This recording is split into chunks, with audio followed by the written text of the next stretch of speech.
Hi guys, welcome to Momento studies YouTube channel. So आज हम start करेंगे class 11th legal studies का unit 3 chapter 1 which is jurisprudence nature and the meaning of law. So इस unit में आप law को philosophical terms में समझोगे। लेक्चर को शुरू करने से पहले मेरी आप सभी से एक हम्बल रिक्वेस्ट है कि प्लीज़ चैनल को सब्सक्राइब ज़रूर करें, because memento study is a small channel and आप सभी के सब्सक्रिप्शन और लाइक्स और कमेंट्स से मुझे मोटिवेशन मिलता है कि मैं इस चैनल पे और वीडियोस आप सभी के लिए लेके आऊँ।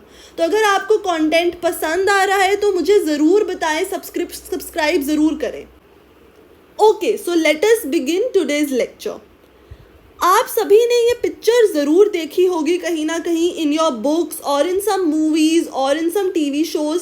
सो basically this lady is the lady of justice. इनको एक रोमन गॉड ऑफ जस्टिस भी बोला गया है जिनका नेम है Justicia. So this lady is blind folded. इनकी आईज़ पर एक पट्टी बांधी गई है और इनके हैंड्स में एक वेइंग इंस्ट्रूमेंट है। अब इन लेडी को ब्लाइंड फोल्ड इसलिए किया गया है क्योंकि ये पिक्चर डिपिक्ट करती है दैट लॉ के लिए सभी लोग इक्वल हैं। लॉ किसी को भी डिस्क्रिमिनेट नहीं करता एंड लॉ को कोई फ़र्क नहीं पड़ता कि कौन किस स्टेटस का है, किसके पास कितनी मनी है, कौन किस क्लास या कास्ट से बिलोंग करता है। So for law everybody is equal and that is why हम बोलते हैं that everybody is equal in the eyes of law, कि लॉ की आईज में, लॉ की आंखों में सभी लोग इक्वल हैं। So that is why this picture is shown many times in many places. अब लॉ को समझे कि लॉ होता क्या है, तो लॉ के कुछ एलिमेंट्स हैं। सबसे पहले तो लॉ कंसिस्ट करता है रूल्स एंड रेगुलेशंस। ऐसे रूल्स और रेगुलेशंस जो एक कंट्री के सिटीजन्स को फॉलो करने होते हैं और उन सिटीजन्स पर बाइंडिंग होते हैं। सेकेंड एलिमेंट ये है कि अथॉरिटीज़ को इस लॉ को इन्फोर्स करना पड़ता है, जैसे पुलिस हो गया, जुडिशरी हो गया, ये सब आपकी अथॉरिटीज़ हैं जो लॉ को एक कंट्री में इन्फोर्स करवाती हैं। एंड लास्टली अगर कोई भी लॉ की वायलेशन करता है, मतलब लॉ को नहीं मानता है, तो उसको मिलती है पनिशमेंट। लॉ के कई एग्जाम्पल्स हैं, लाइक कॉन्स्टिट्यूशन, हमारे इंडिया में भी कॉन्स्टिट्यूशन ऑफ इंडिया है। वेरियस लेजिस्लेशंस इंडिया में अगर आपको मैं बताऊं तो there is IPC, CPC, CrPC, ये सब लेजिस्लेशंस के नेम हैं। And then there is judicial decisions, जजेस जो अपने केसेस में डिसाइड करते हैं वो भी लॉ का ही फॉर्म होता है। So this is what law means and law के ये एलिमेंट्स हैं। सो अब हम एक बहुत ही इंटरेस्टिंग केस लॉ पढ़ेंगे जो है केस ऑफ स्प्लेलूशियन एक्सप्लोरर्स। सबसे पहले तो गाइस ये केस एकदम इमेजिनरी है, ऐसा रियल लाइफ में कुछ भी नहीं हुआ था, ये फिक्टिशियस केस है एकदम। और जिस कंट्री में ये केस हुआ था उस कंट्री का नेम है कॉमनवेल्थ ऑफ न्यू गर्थ। ये भी कंट्री एकदम इमेजिनरी है। सो इस इमेजिनरी केस को कंपोज किया था लॉन फुलर ने। लॉन फुलर एक ज्यूरिस्ट हैं, he is a very famous jurist. Jurist वो लोग होते हैं जो लॉ को स्टडी करते हैं। सो लॉन फुलर ने ये केस 1949 में लिखा था और इन्होंने इस केस को पब्लिश करवाया था हार्वर्ड लॉ रिव्यू में, विच इज़ अ मैगजीन। सो इस केस के सबसे पहले तो मैं आपको फटाफट से फैक्ट्स एक्सप्लेन कर देती हूँ। सो इस केस में देयर वर 5 पीपल। ये जो 5 लोग थे ये केव एक्सप्लोरर्स थे। केव मतलब जो गुफाओं को एक्सप्लोर करते थे। So one fine day they were exploring the cave जब एक लैंडस्लाइड हो गई and these 5 people got trapped inside the cave. अब इनको निकालने की काफ़ी कोशिश की गई बट 20 डेज तक इन लोगों को बाहर नहीं निकाल पाए। So on the 20th day, 20 days बाद एक इन लोगों के साथ एक रेडियो कॉन्टैक्ट पॉसिबल हो पाया और इस रेडियो कॉन्टैक्ट में बाहर वाली रेस्क्यू टीम ने जो अंदर फंसे 5 लोग थे उनको ये बात बताई कि 10 मोर डेज लग जाएंगे आप लोगों को निकालने के लिए। सो 20 डेज में पहले ही वो 20 डेज से अंदर सर्वाइव कर रहे थे और उन्हें 10 डेज और सर्वाइव करना था। बट प्रॉब्लम की बात ये थी कि उनके पास कोई भी फूड नहीं था अंदर और अगर वो अंदर ही ज़्यादा ट्रैप रहे तो उनको स्टारवेशन से मरने के चांसेस थे, मतलब बाय हंगर वो लोग मर सकते थे। तो उन लोगों ने एक स्ट्रैटेजी अपनाई। उन लोगों ने सोचा कि अगर हम पांचों में से एक पर्सन को मार दें और उस पर्सन को मार कर हम उस पर्सन को खा लें तो उससे बाकी 4 लोगों की लाइफ सेव हो सकती है। सो यही स्ट्रैटेजी उन्होंने फॉलो करी। उनके पास एक डाइस था, डाइस पे हर पर्सन ने एक एक नंबर को चूज कर लिया और डाइस को रोल किया गया। सो जिस पर्सन का नंबर डाइस के ऊपर आया उस पर्सन को बाकी 4 लोगों ने मार दिया। सो जिस पर्सन को मारा गया था उस पर्सन का नाम था रॉजर वेटमोर। इस पर्सन को मार दिया गया। अब जब बाकी 4 लोग सेव होके बाहर निकले आफ्टर द 10 डेज तो उनके ऊपर एक केस चला, क्योंकि जो कॉमनवेल्थ ऑफ न्यू गर्थ एक कंट्री थी वहाँ पर किसी को भी मारना क्राइम ऑफ मर्डर था। अगर आप किसी को भी मारोगे तो उसको हम मानते थे क्राइम ऑफ मर्डर, और मर्डर के लिए पनिशमेंट होती है हैंग टिल डेथ। अगर आप किसी को भी मारोगे, मर्डर करोगे तो उसके लिए पनिशमेंट मिलती है हैंग टिल डेथ। ऐसा रूल था कॉमनवेल्थ ऑफ न्यू गर्थ में। तो इन 4 लोगों के अगेंस्ट एक केस चला और केस में ट्रायल कोर्ट का जो सबसे लोएस्ट कोर्ट था उन्होंने ये बोला कि ये चारों लोग गिल्टी हैं और इन सबको हैंग टिल डेथ की पनिशमेंट मिलनी चाहिए। सो ये केस की अपील डली और ये केस फाइनली पहुंचा supreme court of Newgarth के पास। ये जो न्यू गर्थ कंट्री थी इसके हाईएस्ट कोर्ट में, मतलब सुप्रीम कोर्ट में ये केस पहुंचा। सो सुप्रीम कोर्ट में 5 जजेस थे। देयर वर 5 जजेस इन देयर सुप्रीम कोर्ट जिन्होंने इस केस को सुना। अब मैं आपको बताती हूँ कि पर्पस क्या है इस केस को आपको बताने का। पहले तो आप भी सभी लोग 2 मिनट्स का होल्ड लो, पॉज लो और मुझे बताओ कि आपके अकॉर्डिंग इन चारों लोगों को कन्विक्शन मिलना चाहिए या इन चारों लोगों को इनोसेंट मिलना चाहिए। कमेंट बॉक्स में मुझे अब सभी लोग अपने रीजंस के साथ ज़रूर बताएंगे कि अगर आप जज होते तो आप इन लोगों को गिल्टी देते या आप इन लोगों को इनोसेंट बोलते। सो मुझे कमेंट बॉक्स में ज़रूर बताएं।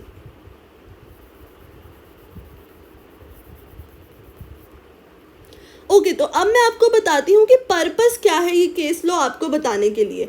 आप अभी आगे देखोगे कि 5 जजेस थे और पांचों जजेस ने डिफरेंट ओपिनियन दिया।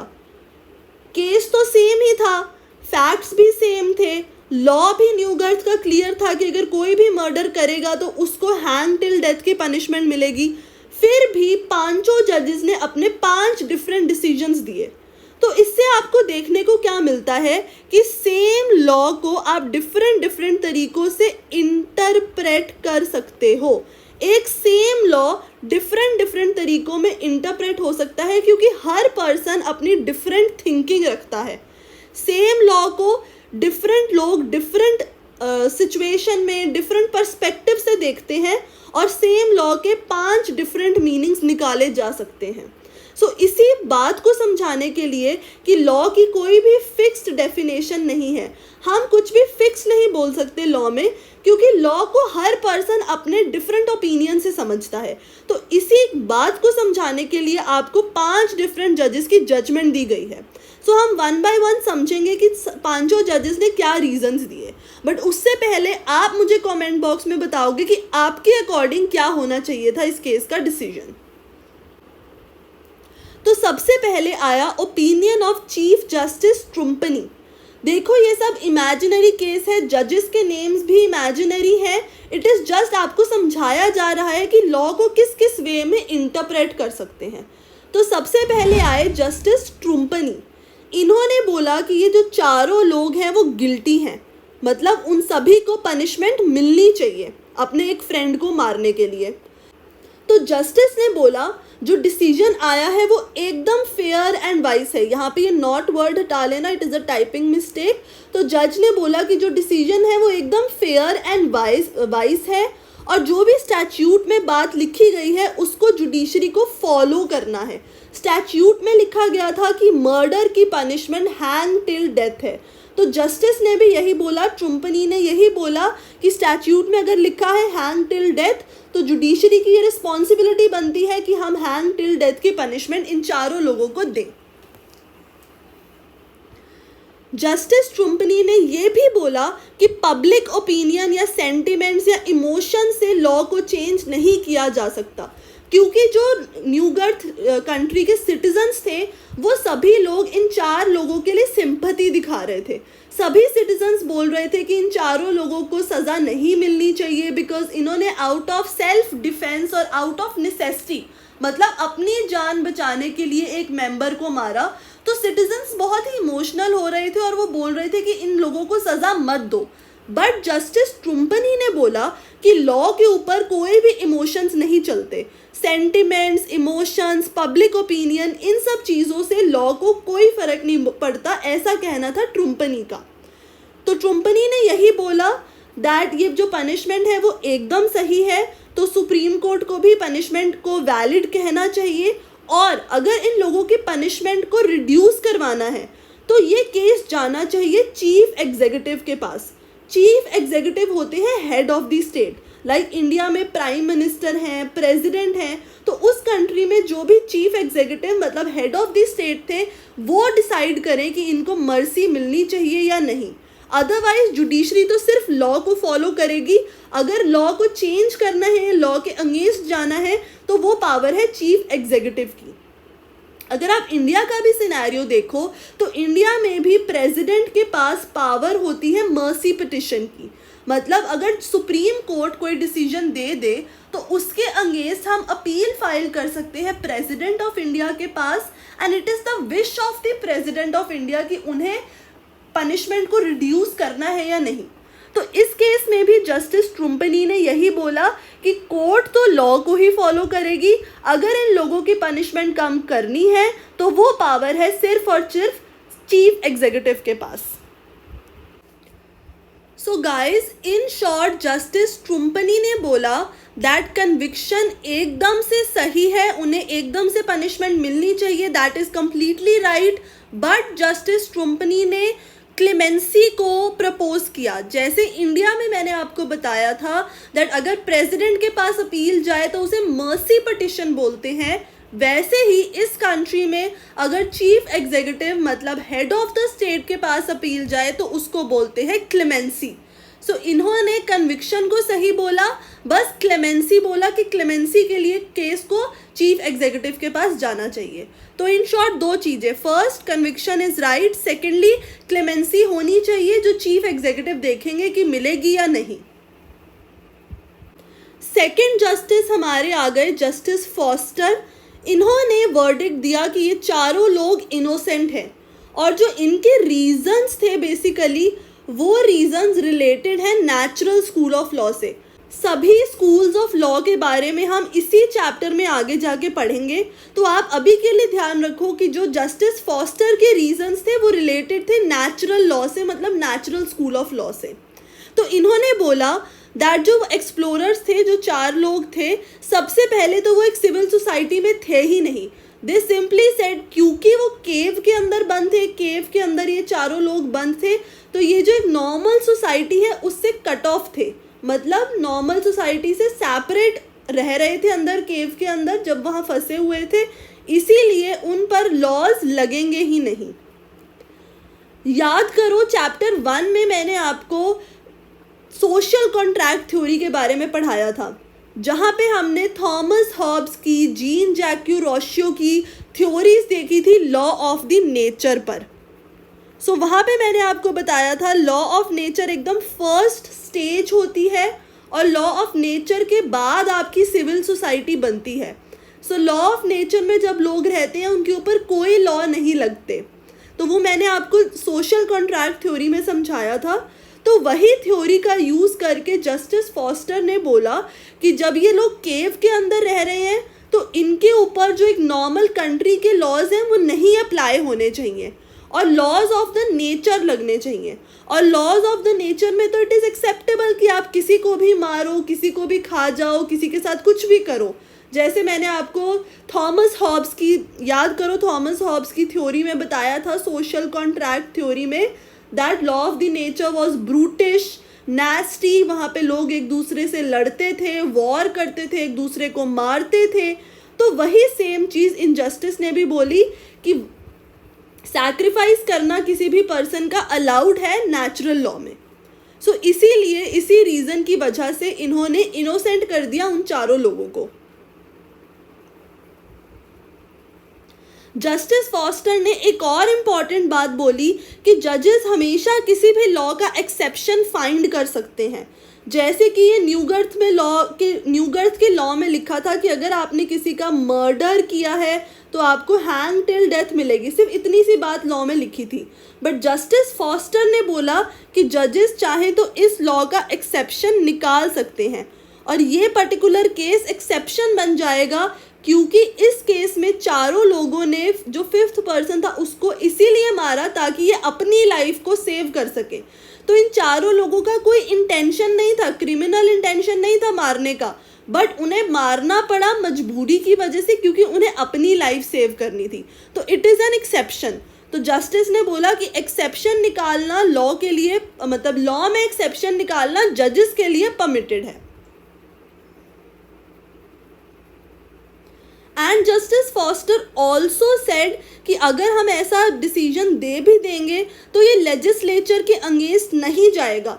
लेजिस्लेचर ने ये लॉ बनाया था मर्डर वाला, और इस लॉ में लिखा था कि पनिशमेंट मिलनी चाहिए, बट जजेस बोल रहे हैं कि पनिशमेंट नहीं मिलनी चाहिए। तो जस्टिस फॉस्टर ने बोला कि अगर हम पनिशमेंट नहीं भी देंगे तब भी ये लेजिस्लेचर के लॉ के अगेंस्ट नहीं जाएगा क्योंकि ये एक एक्सेप्शनल केस है। सो इसीलिए जस्टिस फॉस्टर ने उन चारों लोगों को इनोसेंट बोला। Now we come to third justice, जो है आपके जस्टिस स्टैटिंग्स।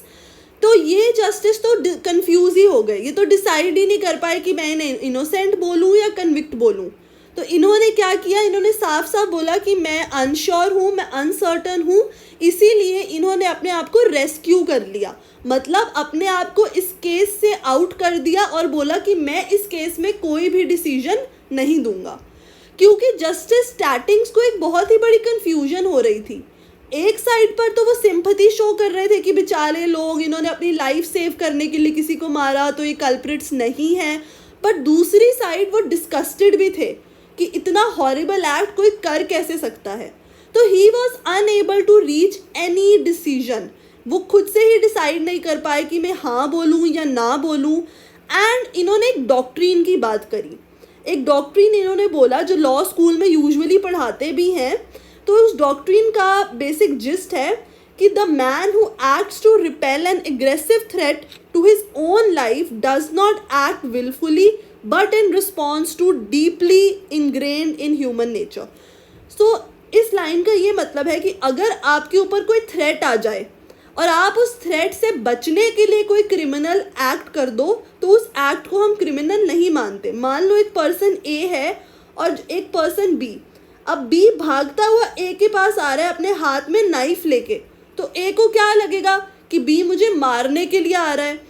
तो उस सिनेरियो में अगर ए बी के पहुंचने से पहले ही बी को किसी भी तरह से रोक दे या उसको शूट कर दे या उसको पुश कर दे, किसी भी तरह से उसे रोक दे, तो ए का यहाँ पे क्रिमिनल एक्ट नहीं माना जाएगा और ए को पनिशमेंट नहीं मिलेगी क्योंकि ए ने अपनी जान बचाने के लिए ऐसा काम किया है। तो वही डॉक्ट्रीन का रेफरेंस इनजस्टिस ने दिया। पर जस्टिस ने ये बात भी बोली कि ये डॉक्ट्रीन तो इस केस में लगेगी ही नहीं, क्योंकि ये जो डॉक्ट्रीन होती है वो लगती है इमीडिएट केसेस में जहाँ पे आपको डिसाइड करने का मौका ना मिले। जैसे बी भागता हुआ आ रहा था तो ए को समझ नहीं आया वो क्या करे और ए ने अपनी जान बचाने के लिए बी को पुश कर दिया या शूट कर दिया, जो भी किया। तो यहाँ पर जस्टिस ने बोला कि यहाँ तो जो 4 लोग थे प्लस 1 जो टोटल 5 थे, उनके पास प्रॉपर टाइम था और ऐसा नहीं था कि कोई उन्हें इमीडिएटली मारने वाला था। मतलब जो हंगर भी थी वो एकदम से, उन्हें थोड़ी हंगर की वजह से एकदम से थोड़ी कोई मर जाता है, तो उनके पास ऐसा कोई इमीडिएट थ्रेट नहीं था। इसलिए हम उनको ऐसा भी नहीं बोल सकते कि वो बेचारे इनोसेंट है या उन्होंने जान बचाने के लिए ऐसा किया। उन्होंने बहुत ही ज़्यादा सोच समझ के ऐसा किया, तो ये डॉक्ट्रीन वहाँ पे नहीं लग सकती। तो जस्टिस स्टैटिंग्स ने ये रीजंस तो ज़रूर दिए, बट इन दी एंड उन्होंने कोई कंक्लूजन नहीं दिया। नेक्स्ट हमारे आ जाते हैं जस्टिस कीन। अब जस्टिस कीन ने बोला कि ये चारों लोग गिल्टी हैं, इनको पनिशमेंट मिलनी चाहिए, और इन्होंने जो रीजंस दिए वो आपके पॉजिटिव स्कूल ऑफ थॉट से मैच करेंगे। पॉजिटिविज्म मैं आपको बताऊंगी आगे क्या है, अभी के लिए आप सिर्फ रीजंस पे फोकस करो। तो जस्टिस कीन ने बोला कि जुडिशरी का काम है सिर्फ लॉ को लगाना, मतलब जुडिशरी सिर्फ लॉ से एसोसिएटेड है, और क्लेमेंसी वाला जो इशू है कि इनको मर्सी देनी चाहिए या नहीं, वो एग्जीक्यूटिव के डोमेन में आएगा। Same as the first justice, same इन्होंने वही रीज़न दिया। सो इन जस्टिस ने ये भी बोला कि जो कोर्ट के जजेस हैं इनका काम सिर्फ एक लॉ को लगाना है, और जजेस मोरालिटी ऑफ द एक्ट नहीं देखेंगे। जैसे कि जो 4 लोग थे वो ये जजेस ये नहीं देखेंगे कि उन चारों लोगों का जो एक्ट था वो राइट था या रॉन्ग था, मतलब मॉरल ग्राउंड्स पे आप नहीं जज करोगे। मॉरल ग्राउंड्स होते हैं कि आप सोचने लग जाओ कि क्या एक पर्सन ने सही किया, उसके सर्कमस्टांसेस क्या थे, आप उसको सिंपैथी दिखाओ। तो जस्टिस ने साफ साफ बोला कि हमें ये मॉरल राइट रॉन्ग ऐसे ग्राउंड्स में जाना ही नहीं है, हमने तो सिर्फ लॉ लगाना है। मतलब अगर मर्डर हुआ है तो पनिशमेंट मिलेगी। जजेस ये नहीं देखेंगे कि क्या रीज़न था मर्डर करने का, सही रीज़न था या गलत रीज़न था, वो सब रीजंस में जाना ही नहीं है। जजेस को सिर्फ एक एक्ट के लिए पनिशमेंट देनी है, ये सिंपल सी बात थी इस जस्टिस की। और इन जस्टिस ने बाकी जजेस को भी क्रिटिसाइज किया कि बाकी जो जजेस इनोसेंट बोल रहे हैं उन लोगों को, वो इमोशंस में बह रहे हैं, और लॉ का काम नहीं है इमोशंस में जाना या इमोशंस को देखना। तो इन्होंने साफ साफ बोला हम तो सिर्फ लॉ को फॉलो करेंगे, लॉ में जो बात लिखी है हम उसी को देखेंगे, हमने इमोशंस वगैरह को देखना ही नहीं है। फिर लास्ट जस्टिस आ गए जिसका नेम था जस्टिस हैंडी। इन्होंने भी बोला कि ये चारों लोग इनोसेंट हैं, और जो इनके रीजंस हैं वो रिलेट करते हैं रियलिस्टिक स्कूल से। मैं आपको बताऊंगी वो क्या होता है। तो इन जस्टिस ने बोला कि हमें पब्लिक ओपिनियन को मानना चाहिए, और जो हमारी कॉमन सेंस बोलती है उसको मानना चाहिए, क्योंकि पब्लिक ओपिनियन और सारे सिटीजन्स बोल रहे थे कि वो चारों लोगों को पनिशमेंट नहीं मिलनी चाहिए, उनको सिंपैथी दिखा रहे थे। तो जज ने बोला कि हमें भी सिंपैथी दिखानी चाहिए, हमें भी पब्लिक ओपिनियन के साथ जाना चाहिए, और हमें भी अपनी कॉमन सेंस का यूज़ करना चाहिए। सो जस्टिस हैंडी ने बोला कि technical wordings of the law में हमें नहीं फंसना है। लॉ तो बोलेगा कि पनिशमेंट देनी है, बट हमने ये टेक्निकल वर्डिंग्स में फंसना ही नहीं है, हमें मेजॉरिटी ओपिनियन के साथ जाना है, और मेजॉरिटी ओपिनियन लोगों का ये है कि उन लोगों को छोड़ दिया जाए।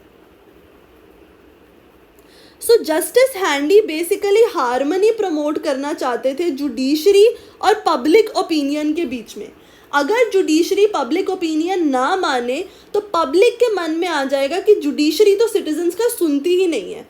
तो इसीलिए जस्टिस हार्मनी प्रमोट करना चाहते थे जुडिशरी और पब्लिक ओपिनियन के बीच में।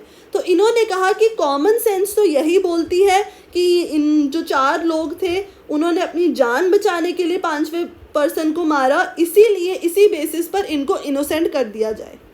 तो आप देख रहे हो कि हमने 5 जजेस के रीजंस सुने, और 5 जजेस ने डिफरेंट रीजंस दिए। सबके अपने अपने रीज़न थे, बट फैक्ट सेम थे, लॉ भी सेम था, फिर भी लॉ को इंटरप्रेट 5 डिफरेंट तरीक़ों में किया गया। तो इससे आप इस बात को समझो कि लॉ कभी भी फिक्स्ड नहीं रहता, law always keeps on changing, और अगर जो मेरा रीज़न होगा वो आपके रीज़न से बहुत डिफरेंट होगा। आप सभी लोग कमेंट बॉक्स में बताओ कि आप क्या रीज़न देते अगर आप जज होते। तो आप लोग सभी देखोगे कि आप सभी के रीजंस भी एकदम डिफरेंट आएंगे। तो लॉ को हर पर्सन अपने खुद के ओपिनियन से इंटरप्रेट करता है। तो इसी डिफरेंट इंटरप्रिटेशंस पे हमें मिलते हैं 5 schools of law. So we basically have 5 schools of law, and उन 5 स्कूल्स को अब हम पढ़ेंगे, and this is the main topic of this chapter to study about the schools of law. Guys, सबसे पहला स्कूल है natural law school. Natural law school के कई और नेम्स हैं, जैसे कि law of nature, divine law, a law which is eternal and universal. सो ये नेचुरल लॉ स्कूल बनाया किसने है, दिस इज द क्वेश्चन. सो कई ज्यूरिस्ट बिलीव करते हैं कि नेचुरल लॉ स्कूल गॉड ने बनाया है, या फिर गॉड को हम डिवाइन पावर भी बोल सकते हैं. कुछ लोग बिलीव करते हैं कि एक डिवाइन पावर है, चाहे आप उसको गॉड नेम दे दो या डिवाइन पावर बोल लो या रिलीजन से एसोसिएट कर लो, तो इन लोगों ने नेचुरल लॉ स्कूल बनाया है. बेसिकली कहने का मतलब ये है कि ये ऐसा स्कूल है जो किसी भी ह्यूमन बीइंग ने नहीं बनाया. It is not created by any man, but it is found through nature. It means कि नेचर में अपने आप से विद टाइम ये स्कूल इमर्ज हुआ है. अब नेचर में कैसे आएगा, या तो गॉड बनाएंगे या डिवाइन पावर ने बनाया है. नेचर में अपने आप से ये स्कूल आया है, बट ह्यूमन बीइंग्स ने ये स्कूल नहीं बनाया. तो जब भी आपको क्वेश्चन लिखने को आए एग्जाम में, आप हमेशा एक क्वेश्चन को पॉइंट्स में डिवाइड करो. तो नेचुरल लॉ स्कूल में सबसे पहले आप बताओ कि ये नेचुरल जो लॉ स्कूल है इसके नेम्स क्या क्या हैं. तो this will be the first point. Second point हो जाएगा कि ये बनाया किसने है. गॉड ने बनाया है, डिवाइन लॉ ने बनाया, डिवाइन पावर ने बनाया, तभी इसको डिवाइन लॉ भी बोलते हैं. और थर्ड पॉइंट हो जाएगा कि ये ह्यूमन बीइंग्स ने क्रिएट नहीं किया. तो मतलब ह्यूमन बीइंग्स का कोई रोल नहीं है इस स्कूल को क्रिएट करने में. Fourth point would be that जो ये हमारा नेचुरल लॉ स्कूल है ये मोरालिटी से बहुत ज़्यादा एसोसिएटेड है. अब जितनी भी बातें मैंने ये रेड कलर में लिखी हैं और जो ब्लू से अंडरलाइन की हैं वो आपके लिए बहुत इंपॉर्टेंट है, क्योंकि 1 मार्क्स में भी आ सकती है. तो ये नेचुरल लॉ स्कूल का सबसे इम्पॉर्टेंट पॉइंट है कि natural law school is associated with morality. अब मोरालिटी का मतलब ये होता है, मैं आपको एग्जाम्पल देके समझाती हूँ, फिर आपको बेटर समझ आएगा. एग्जाम्पल लो कि आप स्कूल गए एंड स्कूल में you want to bunk a lecture. तो अब आप जब बंक करोगे वो लेक्चर, आपके मन में हमेशा ये बात आएगी कि यार ये चीज़ मैं गलत कर रहा हूँ या गलत कर रही हूँ. तो अंदर से तो आपको पता होता है ना, अगर आप कोई भी गलत एक्ट करो कि यस ये शायद मैं कोई चीज़ गलत कर रहा हूँ या कर रही हूँ, तो उसको हम बोलते हैं morality. So morality is basically a sense of right और रॉन्ग. अब अगर आप सेम चीज़ लेक्चर बंक करने की जगह अगर आप सोचो कि मैं लाइब्रेरी में बैठ के एक्स्ट्रा 1 आवर पढ़ूंगा, तो वो आपको अंदर से ही पता चल जाएगा कि you are doing the right thing. So your inner conscious always tell you कि आप गलत कर रहे हो या सही कर रहे हो. सो ये जो sense of right and wrong है, इसी को हम बोलते हैं morality. And natural law school morality के बेसिस पर चलता है और मोरालिटी को बहुत ज़्यादा इम्पॉर्टेंस दी गई है नेचुरल लॉ स्कूल में. और इसलिए बोला भी गया है कि ऐसा लॉ जो मॉरल ना हो उसको हम लॉ ही नहीं मानेंगे. नेचुरल लॉ स्कूल के ओपिनियन में कोई भी ऐसी लेजिस्लेशन जो मॉरल नहीं है, जो ह्यूमन बीइंग के अकॉर्डिंग राइट या रॉन्ग में हम नहीं सोच सकते, उसको हम लॉ ही नहीं मानेंगे. इसका एक लैटिन मैक्सिम भी है, लेस इनजस्टा नॉन एस्ट लेक्स.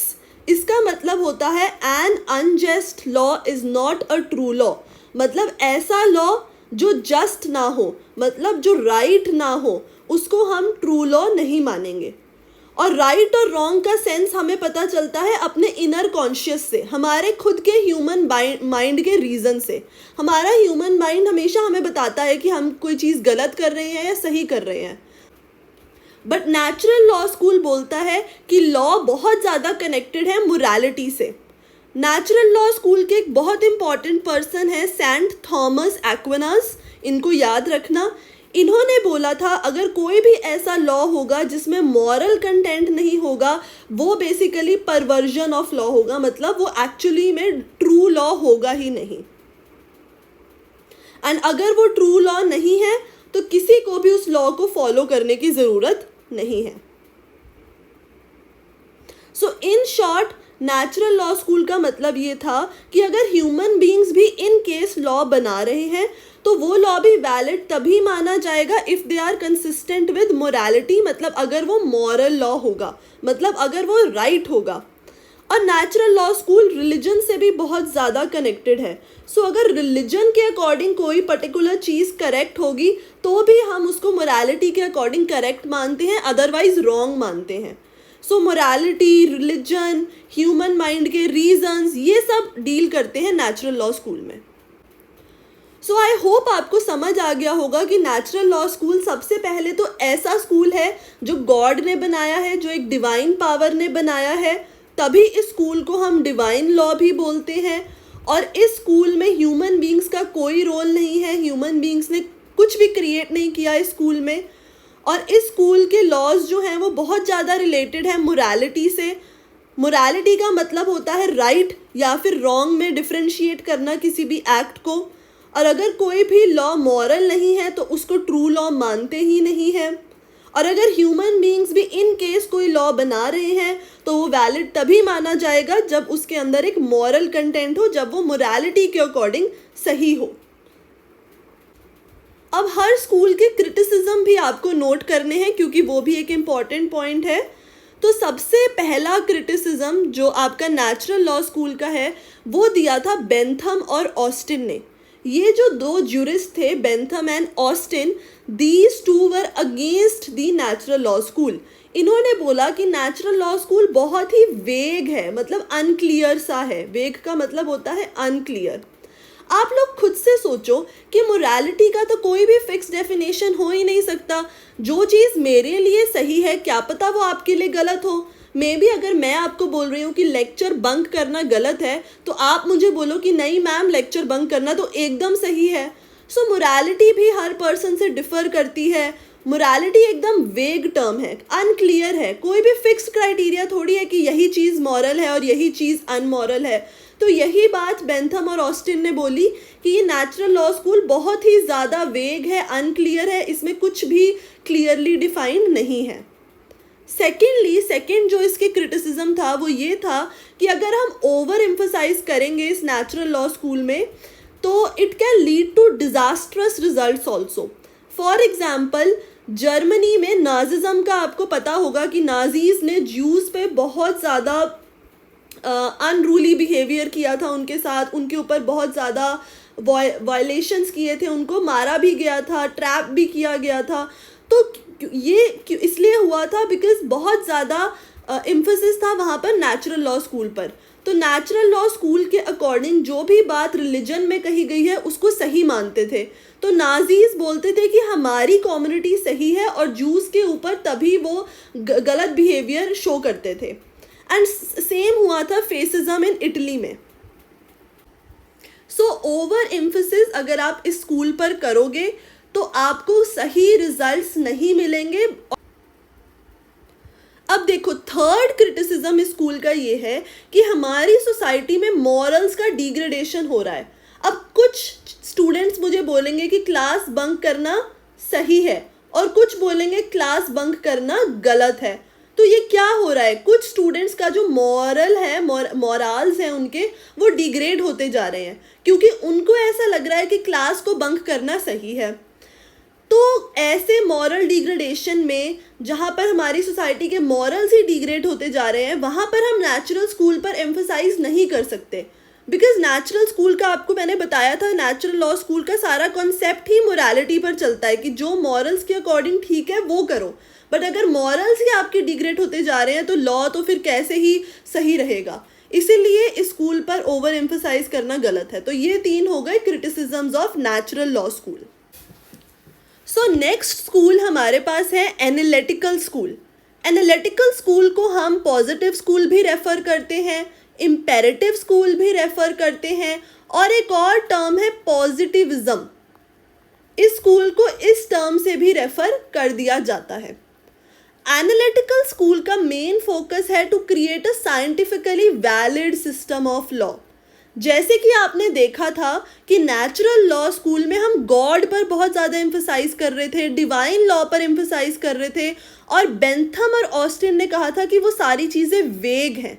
तो इसीलिए उस स्कूल के reaction, as a reaction against that school, हमारे जो जेरेमी बेंथम और जॉन ऑस्टिन हैं उन्होंने ये एनालिटिकल स्कूल बनाया। तो क्योंकि उन्होंने नेचुरल लॉ स्कूल का वहाँ पे क्रिटिसिज्म किया था इसीलिए इन्होंने खुद से अपना एक स्कूल दिया जहाँ पर उन्होंने बोला कि लॉ को हम साइंटिफिक मेथड्स में स्टडी करेंगे और एक scientifically valid system of law को क्रिएट करेंगे। तो जैसे कि एनालिटिकल स्कूल एकदम ऑपोजिट है नेचुरल लॉ स्कूल से, इसीलिए इस स्कूल में बोला गया है कि लॉ और मोरालिटी में कोई भी रिलेशन नहीं है।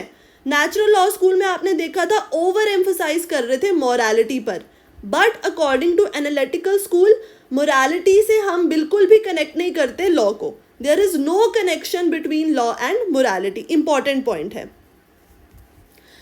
इस स्कूल के जो एक्सपोनेंट्स थे, मतलब जो सपोर्टर्स थे, एक्सपोनेंट्स का मतलब होता है सपोर्टर्स, तो इस स्कूल के जो सपोर्टर्स थे उन्होंने बोला that law is man made. तो इनका कहने का मतलब था कि लॉ किसी गॉड ने नहीं बनाया है, लॉ ह्यूमन बीइंग्स ने ही मिलकर बनाया है, therefore law is man made. और लॉ में कोई मॉरल कंटेंट नहीं है, लॉ में सिर्फ वो रूल्स हैं जो एक ह्यूमन बीइंग ने बनाए हैं। जो जॉन ऑस्टिन है ये एक बहुत ही मेन पर्सन है स्कूल के, और इन्होंने एक बहुत ही इम्पॉर्टेंट लाइन दी थी, आप इसको बहुत ज़्यादा स्टार मार्क कर लेना। इन्होंने बोला था law is the command of sovereign backed by the threat of punishment. This is the very important line, और ये लाइन इन्होंने अपनी बुक में लिखी थी, province of the jurisprudence determined. ये बुक भी याद रखना, और इस लाइन को तो बहुत अच्छे से याद रखना, that law is the command of sovereign backed by threat of punishment. अब एक एक वर्ड इस लाइन का समझना। कमांड, सबसे पहले आया लॉ इज द कमांड, तो कमांड होता है एक्सप्रेशन ऑफ डिज़ायर। अब अगर मैं आप सभी लोगों को कमांड दूं कि आप इस चैनल को सब्सक्राइब करो, तो वो मेरा डिज़ायर है कि मैं चाहती हूँ आप सभी लोग इस चैनल को सब्सक्राइब करो, तो इसी बात पर सब्सक्राइब कर भी देना अब। ओके, सो ऑस्टिन ने सबसे पहले बोला लॉ इज कमांड, कमांड का मतलब होता है डिज़ायर, एक्सप्रेशन ऑफ डिज़ायर। फिर किसकी कमांड है? Law is the command of sovereign. Sovereign होते हैं ऐसे लोग, ऐसे पर्सन्स या ग्रुप ऑफ पर्सन्स जिनको सोसाइटी ओबे करती है। For example prime minister, president, या फिर किंग, या पार्लियामेंट, लेजिस्लेचर, एग्जीक्यूटिव, जुडिशरी, ये सब सोवरेन में आते हैं। So sovereign is the group of persons जिनकी कमांड्स को लोगों को ओबे करना पड़ता है, और अगर लोग इनकी कमांड्स को ओबे नहीं करेंगे तो उनको मिलेगी punishment. So this is basically the gist of this school. ये स्कूल बोलता है कि लॉज को ह्यूमन बींग्स ने मिलकर बनाया है। So law is the command of sovereign, और अगर आप इन कमांड्स को नहीं मानोगे तो आपको पनिशमेंट मिलेगी। मोरालिटी का कोई रोल नहीं है स्कूल में, और इस स्कूल के दो मेन लोग हैं, Jeremy Bentham and John Austin. That's it. इससे अलावा स्कूल में और कुछ भी नहीं है। इस स्कूल का क्रिटिसिज्म भी कई लोगों ने किया है, जैसे ड्वर्किन, फुलर, फिनिस, ये सभी लोग ज्यूरिस्ट हैं, ये सब लोग लॉ को पढ़ते थे। तो इन्होंने बोला कि इस स्कूल में बहुत ज़्यादा एम्फोसिस दिया है लॉ एज अ कमांड पर, और जो मोरालिटी है, कस्टम्स हैं, उनको एकदम से निगलेक्ट कर दिया है। तो ये ड्वर्किन, फुलर और फिनिस ने बोला था कि मोरालिटी और कस्टम्स पर भी थोड़ा सा ध्यान देना चाहिए था। अब नेक्स्ट स्कूल हमारे पास आ जाता है हिस्टोरिकल स्कूल। आप जैसे जैसे इन स्कूल्स को समझ रहे हो, इन तीनों का डिफरेंस भी साथ साथ समझते जाना। सबसे पहले नेचुरल लॉ स्कूल आया था, इसको अपोज करने के लिए आया था एनालिटिकल स्कूल। अब नेचुरल और एनालिटिकल दोनों को अपोज करने के लिए आया है historical school. Natural law school में बोला था कि लॉ किसने बनाया है? गॉड ने बनाया है। एनालिटिकल स्कूल में बोला था कि law is the command of sovereign, और सोवरेन को आप बेसिकली पॉलिटिकली सुपीरियर लोग भी बोल सकते हो, like king, parliament, people in legislature, prime minister, president. तो ये टर्म बहुत ज़्यादा यूज़ होगी एनालिटिकल स्कूल में कि पॉलिटिकली सुपीरियर लोगों ने ये लॉ बनाया है। आई थिंक मैं आपको यहाँ पे बताना भूल गई। यस, यहाँ पे देखो दैट एनालिटिकल स्कूल में commands are given by the political superior people, जो होते हैं king, parliament, to politically inferior people, जो होते हैं सिटीजन्स। मतलब जो पार्लियामेंट और किंग लॉज बनाती है वो सिटीजन्स को मानने पड़ते हैं। तो पॉलिटिकली सुपीरियर और पॉलिटिकली इंफीरियर लोग, यहाँ पे टर्म बहुत यूज़ होगी। पॉलिटिकली सुपीरियर का मतलब है किंग, पार्लियामेंट, जो लॉज बना रहे हैं। सो एनालिटिकल स्कूल ने आपका सिंपली ये बोला था कि पॉलिटिकली सुपीरियर लोग लॉ बना रहे हैं। बट अब हम आ गए हिस्टोरिकल स्कूल में। हिस्टोरिकल स्कूल आपको बोलेगा कि लॉ कॉमन पीपल बनाते हैं अपनी सिचुएशन, कंडीशंस और कस्टम्स के अकॉर्डिंग। तो आइए स्कूल को डिटेल में पढ़ते हैं। Let me clear this. Okay, so historical school बोलता है that law is created because of the interactions between the local situation and conditions of the people. Simply कहने का मतलब ये है, जैसे एग्जाम्पल लो कि अगर जो लोग विलेजेस में रह रहे हैं उनकी रिक्वायरमेंट्स डिफरेंट होंगी, उनके थॉट प्रोसेस डिफरेंट होगा, तो उन पर लॉ डिफरेंट लगेगा। लाइकवाइज जो लोग सिटीज़ में रह रहे हैं उन पर लॉ डिफरेंट लगेगा। वैसे ही जो लोग इंडिया में रह रहे हैं उनका डिफरेंट लॉ होगा, जो कनाडा, यूएसए, यूके में रह रहे हैं उनका डिफरेंट लॉ होगा। और ऐसा क्यों? क्योंकि डिफरेंट पीपल डिफरेंट सिचुएशंस में रहते हैं और लॉ डेवलप होता है as a result of local situation. तो ये स्कूल आपको बोलता है कि law should confirm to the local needs and feelings of the society. मतलब अगर इंडिया के लोगों की डिफरेंट डिमांड्स हैं तो उनके लिए लॉ भी डिफरेंट आएगा, और जो यूएसए के लोग हैं वो डिफरेंट लोकल कंडीशंस में रह रहे हैं तो उनके लिए लॉ भी डिफरेंट आएगा। तो जो इस स्कूल के मेन पर्सन थे सेवेग्नी, उनके पॉइंट्स थे बहुत ज़्यादा इंपॉर्टेंट। उनके पॉइंट्स को समझो। सबसे पहले उन्होंने बोला law should be reflection of common spirit of the people and their customs. Customs पर इंपॉर्टेंट एम्फसाइज किया है कि जो भी लॉ है वो लोगों की जो रिक्वायरमेंट्स हैं, लोगों के जो कस्टम्स हैं, उनके जो लोकल नीड्स हैं और जो उनके एस्पिरेशंस हैं, मतलब जो उनकी कॉमन स्पिरिट है, जो वो चाहते हैं, उसके अकॉर्डिंग लॉ डेवलप होगा। सेकेंड पॉइंट है कि लॉ इज़ नॉट यूनिवर्सल। मतलब हम सिर्फ एक लॉ हर जगह नहीं लगा सकते। आप लोग ऐसा नहीं बोल सकते कि एक ही लॉ इंडिया में भी लगेगा और कनाडा में भी लगेगा। This is wrong, because law universal नहीं है। लॉ होता है पर्टिकुलर सोसाइटी के बेस पर। अगर एक सोसाइटी में की डिफरेंट नीड्स हैं तो वहाँ पर लॉ भी डिफरेंट लगेगा। नेक्स्ट पॉइंट है लॉ इज नॉट स्टैटिक। मतलब एक ही लॉ हमेशा चलता नहीं जाएगा। जैसे जैसे सोसाइटी डेवलप होगी वैसे वैसे लॉ भी डेवलप होगा और लॉ भी चेंज होगा। लास्ट पॉइंट है law is not given by political superiors. जल्दी से बताओ, ये पॉलिटिकल सुपीरियर्स वाला कॉन्सेप्ट हमने कहाँ पढ़ा था? ये हमने पढ़ा था एनालिटिकल स्कूल में। सो पॉलिटिकल सुपीरियर्स मतलब किंग या पार्लियामेंट ने लॉ नहीं बनाया, बल्कि लॉ बनाते हैं पीपल मिलकर। तो पीपल पर बहुत ज़्यादा एम्फेसिस है। सो हिस्टोरिकल स्कूल का बेसिक मतलब ये है कि लॉ बनाएंगे people according to their own local needs and customs. इसके एक और मेन सपोर्टर थे जिनका नाम था हेनरी जेम्स मेन। ये भी याद रखना, दो लोग थे, सेवेग्नी एंड हेनरी जेम्स मेन। इस स्कूल का क्रिटिसिज्म अगेन वही था कि ये स्कूल बहुत ही वेग है, अनसाइंटिफिक इसकी एक्सप्लेनेशन है। हमें कैसे पता चलेगा कि लोकल नीड्स क्या हैं, लोगों के कस्टम्स क्या हैं? तो again this school was very vague, unscientific. Next school है हमारा सोशियोलॉजिकल स्कूल। अब सोशियोलॉजिकल स्कूल लॉ को कंसिडर करता है एक सोशल फिनोमेना। सो सोशियोलॉजिकल स्कूल कनेक्ट करता है लॉ और सोसाइटी को। अब आप मुझसे पूछ सकते हो कि हिस्टोरिकल स्कूल में भी हमने सोसाइटी से रिलेट किया था एंड सोशियोलॉजिकल स्कूल में भी हम सोसाइटी बोल रहे हैं, तो इन दोनों में डिफरेंस है। और डिफरेंस ये है कि हिस्टोरिकल स्कूल में हम ओरिजिन ऑफ लॉ समझ रहे थे और हम बोल रहे थे कि लॉ ओरिजिनेट करता है सोसाइटी से, बट सोशियोलॉजिकल स्कूल में हम समझेंगे कि लॉ और सोसाइटी रिलेटेड कैसे हैं आपस में। तो आपको डिफरेंस दिख रहा है कि ओरिजिन की बात हो कि लॉ सोसाइटी से इमर्ज कर रहा है, तो ओरिजिन की बात हिस्टोरिकल स्कूल में हुई थी, वेयर एज सोशियोलॉजिकल स्कूल तो सिर्फ लॉ को in the terms of society study करने की बात कर रहा है। और सोशियोलॉजिकल स्कूल साफ साफ ये बोलता है कि law exists for the needs of the society, कि लॉ इमर्ज ही इसीलिए हुआ ताकि वो सोसाइटी की नीड्स को फुलफिल कर सके। एंड जो रॉस्को पॉन्ड है ये बहुत इंपॉर्टेंट ज्यूरिस्ट हैं इस स्कूल के। इनकी थ्योरी के जो 3 पॉइंट्स हैं वो तीनों लाइंस आपको बाय हार्ट मेमोराइज करनी है। और इन्होंने बोला था कि सोशियोलॉजिकल स्कूल में हम बेसिकली पर्पस और फंक्शन पे फोकस करते हैं लॉ के, रादर देन इट्स कंटेंट। मतलब हम ये नहीं देखेंगे कि लॉ किस चीज़ से बना, कैसे बना, बट हम ये देखेंगे कि लॉ का पर्पस क्या है और लॉ का फंक्शन क्या है। तो जैसे कि यहाँ पे भी बताया था कि लॉ का पर्पस और फंक्शन है कि नीड्स ऑफ द सोसाइटी को वो फुलफिल करे।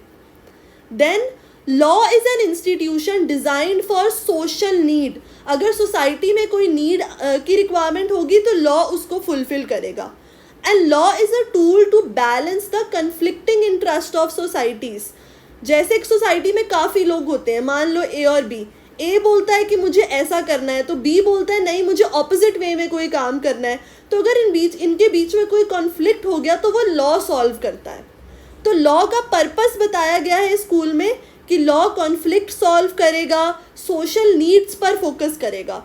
इस स्कूल में बिल्कुल नहीं बताया गया कि लॉ का ओरिजिन क्या है, लॉ कहाँ से आया। अभी तक हमने एनालिटिकल, हिस्टोरिकल स्कूल में पढ़ा था, नेचुरल लॉ स्कूल में भी पढ़ा था कि लॉ आया कहाँ से। बट सोशोलॉजिकल स्कूल का मेन फोकस है कि लॉ का पर्पस क्या है। सो लॉ का पर्पस है कॉन्फ्लिक्ट्स को सॉल्व करना, सोशल नीड्स पर ध्यान देना एंड सोसाइटी की तरफ ध्यान देना। So that is what sociological school is. Last हम आ गए रियलिस्ट स्कूल पर। अब रियलिस्ट स्कूल जो है वो फिर से ओरिजिन की बात करता है और ये बोलता है कि लॉ कैसे बना, लॉ जजेस ने बनाया। So this is a totally different point. Realistic school totally हमें नई चीज़ बताता है कि लॉ बनाया जजेस ने। और जो ये रियलिस्ट स्कूल है ये कॉम्बिनेशन है एनालिटिकल स्कूल का एंड सोशियोलॉजिकल स्कूल का। तो इस स्कूल में जितनी भी बातें हैं वो आपको मिक्सचर दिखेंगी एनालिटिकल एंड सोशियोलॉजिकल स्कूल की। सो रियलिस्ट स्कूल बिल्कुल इम्पॉर्टेंस नहीं देता था उन लॉज को जो लेजिस्लेटिव बॉडीज़ बनाती थी, जैसे जो पार्लियामेंट बनाता था। इनके लिए एक्चुअल लॉ वो था जो जज बनाता था। सो जज made law was the actual law. And ये बोलते थे कि जजेस का बहुत बड़ा रोल है लॉ को इम्प्लीमेंट करने में, इंटरप्रेट करने में और लॉ की डेवलपमेंट में। कार्ल ल्यूलिन ये सबसे इम्पॉर्टेंट जूरिस्ट हैं स्कूल के और इन्होंने बोला था law is not static, it keeps on changing. ये बात हमने पहले भी पढ़ी थी। एंड जो मोस्ट इम्पॉर्टेंट लाइन है जो आपको स्टार मार्क करना है, इन्होंने बोला था law is a means to a social end. इस लाइन की एक्सप्लेनेशन आपको रिक्वायर्ड नहीं है, बस आपको ये देखना है कि ये लाइन लिखी किसने थी और ये किस स्कूल से रिलेटेड है। देन इन्होंने बोला था society changes faster than the law. Also एक और बात थी that law cannot be certain, decisions of the courts depend on many factors like psychological, social, economic background of the जजेस। ये इस स्कूल का सारा फोकस ही जजेस पर है। ये बोलता है जजेस ने ही लॉ बनाया, जजेस के द्वारा बनाया गया लॉ ही रियल लॉ है और जो भी फैक्टर्स डिपेंड करते हैं वो होते हैं जजेस का background, social background, economic background. And case studies को बहुत ज़्यादा इम्पोर्टेंस दी है कि जो भी जजेस केस में बोलते हैं उनको स्टडी करना चाहिए। Case studies are the important source of law. So that's all with 5 schools. अब आप लोगों को पांचों स्कूल्स का मतलब समझ आ गया है, बट इन पांचों स्कूल्स में डिफरेंस भी पता होना चाहिए। तो उसके लिए ये चार्ट बहुत इंपॉर्टेंट है। सबसे पहले तो दे कैन आस्क यू 1 या 2 मार्क्स में कि जूरिस्ट कौन सा किस स्कूल से रिलेटेड है। तो ये जितने भी जूरिस्ट मेंशन है वो आप सबको पता होने चाहिए। जैसे नेचुरल लॉ स्कूल में मेंशन है Aristotle, Plato, Thomas Aquinas, Hobbes, Montesquieu, Grotius. Analytical school से रिलेटेड है Bentham, Austin, Kelsen, H L A. Hart. Historical school में सेवेग्नी और हेनरी मैने। सोशोलॉजिकल स्कूल में Roscoe Pound, Duguit, Ihering, Ehrlich. Realistic school में Jerome Frank, Holmes, ऑल्विकोना, हैंगरस्टॉम। तो ये सारे jurist के नेम आपको पता होने चाहिए। देन इन स्कूल के distinguishing feature, natural law school ने बहुत ज़्यादा एम्फेसिस किया था नेचर पे कि नेचर से, गॉड से, डिवाइन पावर से स्कूल इमर्ज हुआ था। इन्होंने ह्यूमन रीजंस पर एम्फेसिस किया था, जो मैंने आपको बताया था reason of right and wrong. And इन्होंने बोला था डिवाइन सोर्सेज से लॉ मिला है। तो ये तीनों चीज़ें मैंने आपको एक्सप्लेन करी थी। एनालिटिकल स्कूल बोलता था law is the command of sovereign and morality को प्रॉपर तरीके से इग्नोर किया था। हिस्टोरिकल स्कूल कस्टम्स पर फोकस रखता था और common spirit of the people की एक लाइन वहाँ पे यूज़ हुई थी। सोशियोलॉजिकल स्कूल में मैंने आपको बताया था मोस्ट इंपॉर्टेंट लाइन है कि purpose of law is to balance the conflicting interest in the society. And realistic school judicial decisions पर मतलब जज मेड लॉ पर इंपॉर्टेंट फोकस रखता था। लास्ट टॉपिक है purpose and the function of law. So ये तो कॉमन सेंस का टॉपिक है, अगर मैं आपको ना भी पढ़ाऊँ तो आप सबको समझ आ जाएगा। तो लॉ का पर्पस है टू डिलीवर द जस्टिस, लोगों को जस्टिस देना, इक्वालिटी और यूनिफॉर्मिटी को प्रमोट करना, प्रोवाइड करना, इम्पार्शलिटी मेंटेन करना, मतलब किसी के भी अगेंस्ट कोई बायस नहीं दिखानी, डिस्क्रिमिनेशन नहीं दिखाना, लॉ एंड ऑर्डर की सिचुएशन को मेंटेन करना, सोसाइटी को कंट्रोल करना, सोसाइटी में जितने भी कॉन्फ्लिक्ट्स आ रहे हैं उनको सॉल्व करना, and to bring the orderly change through law and social reforms. So guys with this we come to an end to this chapter। अब मोस्ट इम्पॉर्टेंट बात मैं आपको बताने जा रही हूँ गुड मार्क्स लाने के लिए, वो है प्रैक्टिस। जब तक आप एनसीईआरटी क्वेश्चंस की प्रैक्टिस नहीं करोगे, एक्स्ट्रा वर्कशीट्स की प्रैक्टिस नहीं करोगे, तब तक आपको चैप्टर क्लियर नहीं होगा। सो एनसीईआरटी क्वेश्चंस लेने के लिए, प्रैक्टिस वर्कशीट्स लेने के लिए या फिर नोट्स लेने के लिए आप मुझे इंस्टाग्राम पर या हमारे जीमेल अकाउंट पर मेल भेज सकते हो। एंड अगर आपको वीडियो अच्छी लगी, पसंद आई, समझ आई तो प्लीज़ लाइक ज़रूर करें और कमेंट सेक्शन में मुझे बताएं कि आपको वीडियो कैसी लगी। All right guys, thank you so much, have a good day.